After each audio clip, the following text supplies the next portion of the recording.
Hello friends, അപ്പോൾ ഞാനിന്നൊരു kitchen ടിപ്പായിട്ടാണ് കേട്ടോ വന്നിട്ടുള്ളത്. ഞാൻ നിങ്ങൾക്ക് പറഞ്ഞുതരാൻ പോണത്. ഞാനിത് യൂട്യൂബിലൊരു ചേച്ചി ചെയ്യുന്നത് കണ്ടിട്ടാണ്, എനിക്ക് ഓർമ്മയില്ല, പേരെനിക്ക് ഓർമ്മയില്ല, ആളുടെ വീഡിയോ കണ്ടിട്ട് ഞാനിങ്ങനെ ചെയ്തത് കേട്ടോ. ഇതിപ്പോൾ ഞാനൊരു മൂന്നാമത്തായിട്ടാണ് ആ വീഡിയോ കണ്ടിട്ട് ചെയ്യുന്നത്. ഇതെന്താണെന്ന് വെച്ചാൽ നമ്മൾ തലേ ദിവസത്തെ ചോറില്ലേ, ആ ചോറ് നമ്മൾ ഇങ്ങനെ തിളപ്പിച്ചിട്ട് വെള്ളത്തിലിട്ട് എടുക്കുമല്ലോ, അതിന് പകരം നന്നായി കഴുകിയിട്ട് 2-3 വട്ടം നന്നായി കഴുകുക. എന്നിട്ട് വെള്ളം ഊറ്റിക്കളഞ്ഞിട്ട് നമ്മളത് കുക്കറിൽ ഇടുക. കുക്കറിലിടുമ്പോൾ വെള്ളം ഒന്നും ഒഴിക്കണ്ട കേട്ടോ.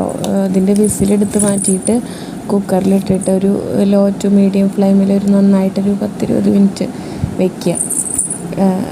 അത് എന്നിട്ട് അതിന് ശേഷം എടുത്ത് കഴിഞ്ഞാൽ നല്ല സൂപ്പർ അന്ന് വെച്ച പോലത്തെ ചോറായിരിക്കും കിട്ടുക കേട്ടോ. ഒന്ന് ചെയ്ത് നോക്കണേ. ഞാൻ ഒരാൾ ചെയ്യണ കണ്ടിട്ടാണ് ഞാനും ചെയ്തത്. ജസ്റ്റ് ഒന്ന് നോക്കി നോക്കും.